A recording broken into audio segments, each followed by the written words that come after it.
Question number 3। ठीक है, आइए चलिए इसको स्टार्ट करते हैं। और वीडियो को स्टार्ट करने से पहले मेरे चैनल को सब्सक्राइब करें और बेल आइकन प्रेस करें। क्वेश्चन में रीड कर देता हूँ, इसमें क्या बोल रहा है। Obtain all the zeros of 3x की power 4 plus 6x cube plus 2 minus 2x square minus 10x minus 5। यानी ये पॉलिनोमियल दे रखा है, इसके आपको सभी जीरोस, इस बहुपद के सभी शून्य का आपको ज्ञात करने हैं। अगर इसके दो जीरोस √5/3 और माइनस √5/3 है, यानी अगर इसके दो शून्य दो जीरो पहले से ही ये हैं, तो इसके बाकी सभी शून्य का आपको फाइंड आउट करने हैं, यानी जीरो फाइंड आउट करने हैं। कैसा करेंगे, आपको याद होगा जब हम किसी भी पॉलिनोमियल के, क्वाड्रेटिक पॉलिनोमियल के शून्य यानी जीरोस निकालते थे, तो उसमें हम सोल्व करके एक्स की वैल्यू निकालते थे, यानी जो एक्स की वैल्यूज होती थी वही क्या होते थे, जीरोस। अब ये जो दो जीरोस को बोला है, ये क्या है, ये दोनों जीरोस है।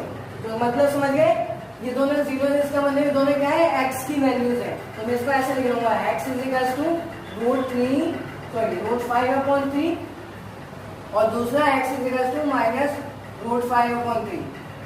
भाई क्योंकि जीरो यानी शून्य का मतलब एक्स की वैल्यू होता है, तो इसलिए मैंने इसको ऐसे लिख लिया। ठीक है, अब इसके बाद क्या करेंगे, ये इधर ही आएगी इसको आप, तो ये बन जाएगा x minus √5/3 is equal to 0, और ये बन जाएगा, देखो इधर माइनस का इधर आकर प्लस का, तो √5/3 इज इक्वल टू 0।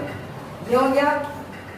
या तो जब आप जीरोस निकालते तो आप क्या करते थे, जब कॉमन आ जाता था तो एक बार इसको 0 के बराबर और एक बार इसको 0 के बराबर रख देते थे और फिर x की वैल्यूज निकाल देते थे। यहाँ पर आपको थोड़ा उल्टा जाना है, थोड़ा पीछे जाना है। ठीक है, x की वैल्यूज दे रखी है, इसको पीछे करके इस तरीके से लिखा जा सकता है। अब इसका मतलब क्या होता था, इसको मैं ऐसे लिख सकता था, x minus √5/3 into x plus √5/3 is equal to 0। ठीक है, जब ऐसा हुआ करता था तभी तो मैं एक बार इसको 0 के बराबर और एक बार इसको 0 के बराबर इस तरीके से रखता था और x की वैल्यूज आ जाती थी, यानी शून्य का आ जाते थे। ठीक है, अब इसके बाद क्या करना है, इसमें देखो एक फॉर्मूला यूज हो सकता है। अगर आपको 9 के फॉर्मूला याद है तो फॉर्मूला इजीली लग जाएगा। यहाँ पर a minus B into a plus B का फॉर्मूला यहाँ पर यूज होगा, a² माइनस b²। ठीक है, अब a की जगह क्या है, यहाँ पर x है और b की जगह पर √5/3 है, तो हम यहाँ लिखेंगे, ये बन जाएगा x² माइनस √5/3 का होल स्क्वायर। ठीक है, अब आपको ये भी पता है स्क्वायर से रूट कैंसिल हो जाता है, तो ये बन जाएगा x² माइनस 5/3। अब ये पॉलिनोमियल आ चुका है आपके पास। अब इसके बाद क्या करना है, अब हम क्या करेंगे, ये जो हमारे पास पॉलिनोमियल आया है x² माइनस 5/3, इससे मैं इस वाले पॉलिनोमियल, ये जो बड़ा वाला पॉलिनोमियल दिया हुआ है, इसको डिवाइड कर दूंगा। ठीक है, और डिवाइड करने के बाद जो मेरा क्वोशिएंट आएगा, उस क्वोशिएंट को मैं लूंगा, उसको 0 के बराबर पुट करूंगा और उसमें ठीक वही प्रोसीजर लगाऊंगा जो आप क्वाड्रेटिक पॉलिनोमियल के जीरोस निकालते टाइम करते थे। ठीक है, यानी जो द्विघात बहुपद होते थे उसके शून्य निकालते वक्त जो आप प्रोसीजर फॉलो करते थे, उसी प्रोसीजर को फॉलो करना है। किसके साथ, इसको इससे डिवाइड करने के बाद जो क्वोशिएंट आएगा उस क्वोशिएंट के साथ। इसे देख लीजिए, चलिए करते हैं, जैसे कि समझ लीजिए, ये बड़ा पॉलिनोमियल है, इसको मैं अंदर लिखूंगा 3x की power 4 plus 6x cube minus 2x² minus 10x minus 5। ठीक है, इसको मैंने अंदर लिख दिया। और ये वाला जो पॉलिनोमियल मैंने यहाँ से बनाया था x की वैल्यू से, यानी जो जीरोस, जो शून्य का आपको दिए गए हैं, उन वैल्यूज से जो मैंने x की वैल्यूज निकाली थी और उसके बाद जो मैंने इक्वेशन बनाई है, क्वाड्रेटिक पॉलिनोमियल बनाया है, उससे मैं क्या करूंगा, उससे डिवाइड करूंगा।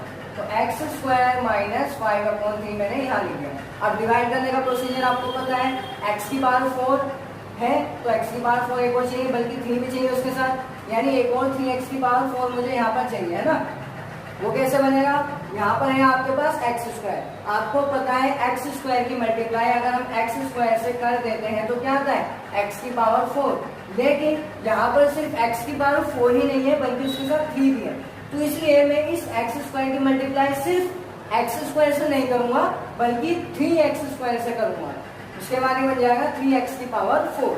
बात है समझ में, तो यानी यहाँ पर मैं क्या लिखूंगा, 3x² मल्टीप्लाई करने के बाद आपको पता है 3x की पावर 4 आएगा। अब आपको पता है जो रिमेनिंग टर्म है, जिसे मैंने इसका भाई बोला, इसका भाई, इसको भी इसके साथ मल्टीप्लाई करेंगे और लिखेंगे। अब तसल्ली से आराम से मल्टीप्लाई करके देख लीजिए आप क्या आता है। 5/3 को इससे मल्टीप्लाई करना है 3x² से, तो 5/3 को मैंने 3x² से मल्टीप्लाई किया। माइनस में कंफ्यूज मत होना, अभी सिर्फ 5/3 ले रहा हूँ मैं, जब आंसर निकल जाएगा उसमें भी माइनस लगा दूंगा, क्योंकि आपको भी पता है माइनस वाले नंबर से मल्टीप्लाई करने हैं तो माइनस लगाएंगे, तो उस माइनस को मैं बाद में लगा दूंगा। तो 3 से 3 कैंसिल, ये बन जाएगा 5x² से 5x²। अब ये 5/3 कैसा था माइनस का, तो ये 5x² भी कैसा आएगा माइनस का। तो बात है समझ में, यानी इसको इससे मल्टीप्लाई करेंगे तो 5x माइनस का 5x² आएगा। तो यहाँ लिख देता हूँ मैं माइनस का 5x², x² वाले के नीचे। अब हम इसके साइन चेंज कर देंगे, माइनस प्लस, ये कैंसिल हो जाएगा, यहाँ बचेगा 6x³ minus 2x² minus sorry ये प्लस का 5x² है और ये माइनस का 2x² है। x² दोनों में सेम है तो x² तो सेम ही रहेगा। अब बाकी क्या है, 5 प्लस का है 2 माइनस का, तो 5 - 2 3, तो यहाँ लिख दूंगा मैं 3 साथ में x², उसके बाद माइनस का 10x और माइनस का 5। अब आगे फिर से, अब x के हाईएस्ट पावर कितनी है 3, इसको मैं हटाने के लिए इसी के जैसा बनाना पड़ेगा, हमें x³ बनाना पड़ेगा और साथ में 6 भी लाना पड़ेगा। तो आपको पता है x², यहाँ पर आपके पास x² है, अब इस x² की किससे मल्टीप्लाई करेंगे, x³ बन जाए।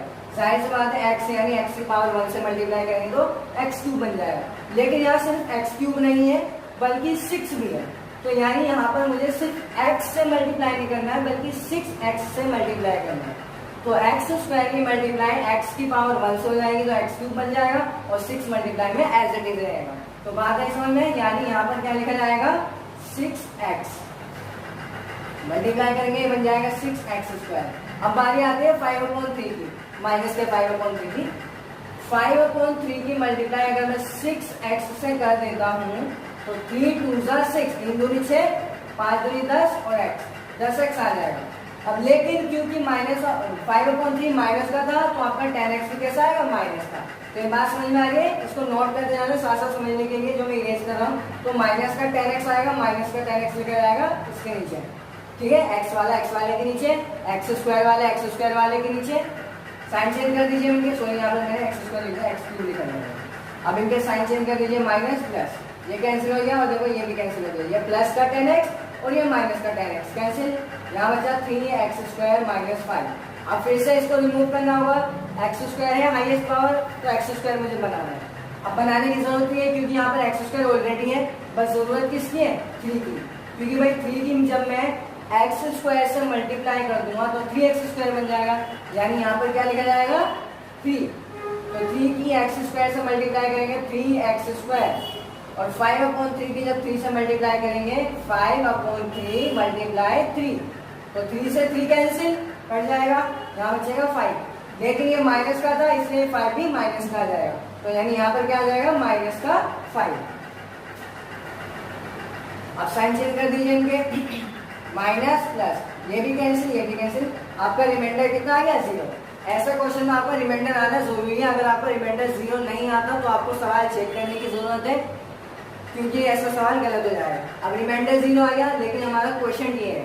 अब हम इस क्वेश्चन को लेंगे, इसमें फैक्टराइजेशन मेथड यानी गुणनखंड विधि का उपयोग करेंगे और इसमें x की वैल्यूज यानी शून्य की जीरोस निकालेंगे, जो आपके ऑल जीरो जो ये बोलना निकालेंगे वो होगा, ठीक है। आइए चलिए इसको करते हैं, इसको मैं इरेज कर दे रहा हूँ, उसको आप नोट कर लेना वीडियो को पॉज करके। चलिए क्या लिखा है question, 3x² plus 6x plus 3, इसको मैं 0 के बराबर पुट करूंगा, क्यों, क्योंकि मुझे all the zeros find out करने हैं। जीरोस फाइंड आउट करने के लिए आपको पॉलिनोमियल को 0 के बराबर रखना ही होगा, ठीक है। उसके बाद क्या टेक्निक, इस वाले को इस लास्ट वाले से मल्टीप्लाई करेंगे, यानी x² वाली टर्म को किससे मल्टीप्लाई करेंगे, उस टर्म से जिसमें x नहीं है। तो 3x² की 3 से मल्टीप्लाई करेंगे, भाई x² तो एज इट इज रहेगा, 3 की 3 से मल्टीप्लाई कर देंगे तो ये बन जाएगा 9x²। अब क्या करना है आपको माइंड में दिमाग में ये रखना है कि यहाँ क्या है 9x²। और 9x² को दिमाग में रखते हुए, ध्यान में रखते हुए आपको 6x को ऐसे दो नंबर्स में तोड़ना है जिनके अगर मैं मल्टीप्लाई करूं तो 9 आ जाए, और अगर उन दोनों नंबर को जोड़ूं या फिर घटाऊं तो वापस 6 आ जाए। फिर से सुन लो, इसको ध्यान में रखते हुए 6x को, बीच वाली टर्म को यानी x वाली टर्म को ऐसे दो नंबर में तोड़ो जिन दो नंबर की अगर मैं मल्टीप्लाई कर दूं तो 9 आ जाए, x² बाद में लग जाएगा, उसकी टेंशन मत लो, मल्टीप्लाई करें तो 9 आ जाए, और उन्हीं दो नंबर को अगर मैं जोड़ूं या फिर घटाऊं तो आ जाएगा 6। ऐसे दो नंबर, भाई दो नंबर है, एक तो 9 और 1 हो गया और दूसरा हो गया 3 और 3। अब इनमें से कौन सा चूज किया जाए, देखते हैं। अगर 9 की 1 से मल्टीप्लाई कर देते हैं तो 9 आ जाता है ना, 3 की 3 से मल्टीप्लाई करते हैं तो भी 9 आ जाता है। अब तो दुविधा हो गई किसे सिलेक्ट करें, लेकिन दूसरा आपके पास दूसरा चांस ये है, आप इसके लिए भी चेक करोगे ना, दोनों के लिए चेक करना पड़ेगा। भाई मल्टीप्लाई करें तो ये आना चाहिए दो नंबर्स की, और उन्हीं दो नंबर को अगर जोड़े या घटाए तो ये आना चाहिए। तो अगर मैं 9 और 1 को जोड़ूंगा 10 आ जाएगा, और अगर 9 और 1 को घटाऊंगा तो 8 आ जाएगा। 6 तो पहले भी नहीं, फिर भी नहीं आएगा। अब आते हैं 3 पर, 3 की मल्टीप्लाई करें तो 9 बन जाएगा, और 3 और 3 को ऐड करें तो 6 आ जाएगा, माइनस करने की जरूरत नहीं है। तो यानी मेरे दो नंबर कौन से हैं, 3। अब यहाँ x लगा हुआ है तो यानी 3x और ये भी 3x होगा, ठीक है। बस मुझे आपको ये समझाना था कि नंबर्स को कैसे तोड़ना है, ठीक है। x तो आपको लगा ही देना, आप x लगा हुआ है यहाँ पर तो यहाँ पर भी x लग जाएगा, ठीक है। x लगाना बहुत आसान है, तो सारी चीजें एज इट इज लिखनी है। बस इसको मैं लिख दूंगा 3x + 3x + 3 इज टू में 0। बात है समझ में। अब इसमें जो कॉमन होंगे उनको मैं बाहर ले लूंगा। देखिए यहाँ पर 3x² है, 3x² में यानी 3x × x, x² का मतलब क्या होता है, x × x, तो 3x, और देखो यहाँ पर भी 3x है, यानी इन दोनों टर्म्स में क्या कॉमन है, 3x, तो मैं 3x को बाहर ले लूंगा। तो एक चीज ध्यान देने वाली है, अगर मैं यहाँ से 3x को बाहर लेता हूँ तो अंदर क्या बचेगा, x, यानी 3x अगर मैं यहाँ से बाहर लेता हूँ तो यहाँ बचेगा x। लेकिन अगर यहाँ से 3x बाहर आ जाएगा तो ये तो पूरा का पूरा 3x आ जाएगा, तो यहाँ तो कुछ नहीं बचा, कुछ नहीं मतलब 0। लेकिन ऐसा नहीं है, 0 नहीं है, वहाँ क्या बचेगा, 1। ध्यान रखना, जहाँ कुछ भी नहीं बचता वहाँ 1 बचता है, सॉरी। कैसे, ये 3x का मतलब क्या है, 3x × 1 लिख सकता हूँ मैं इसको, क्योंकि भाई 1 को किसी से भी मल्टीप्लाई करो वही नंबर आ जाता है। 1 को 3x से मल्टीप्लाई करेंगे तो 3x आ जाएगा, तो इसलिए 3x जो है उसके साथ 1 मल्टीप्लाई है, वो दिखा नहीं रखा, ठीक है। तो इसलिए अगर मैं 3x कॉमन लूंगा यहाँ से तो क्या रहेगा अंदर, 1, तो यहाँ लिख जाएगा 1। इसी तरीके से यहाँ देखो 3 है और यहाँ भी 3 है, तो 3 कॉमन है, 3 को बाहर ले लूंगा मैं, यहाँ बचेगा x, यहाँ फिर से कुछ नहीं मतलब 1, ठीक है। इसको मैं इरेज कर दे रहा हूँ, इज में 0। अब फिर से देखो कॉमन है, x + 1, फिर से कॉमन है तो x + 1 कॉमन लिया, यहाँ से बाहर लूंगा तो यहाँ बचेगा 3x, और यहाँ से बाहर लूंगा तो यहाँ बचेगा +3, ठीक है, इज इक्वल टू 0। एक बार इसको 0 के बराबर है और एक बार इसको 0 के बराबर रखना है, आपको याद होगा। तो x + 1 इज इक्वल टू 0 और दूसरा 3x + 3 इज इक्वल टू 0। तो यहाँ से तो x की वैल्यू -1 आ गई, और यहाँ देखिए 3x इज इक्वल टू -3, ये उधर जाकर -3, 3 इसके साथ मल्टीप्लाई में होता है, उधर जाकर डिवाइड में, तो x इज इक्वल टू -3/3, 3 1 3, तो ये -1 आ जाएगा। Thank you so much for watching my video. For more updates subscribe my channel and press the bell icon.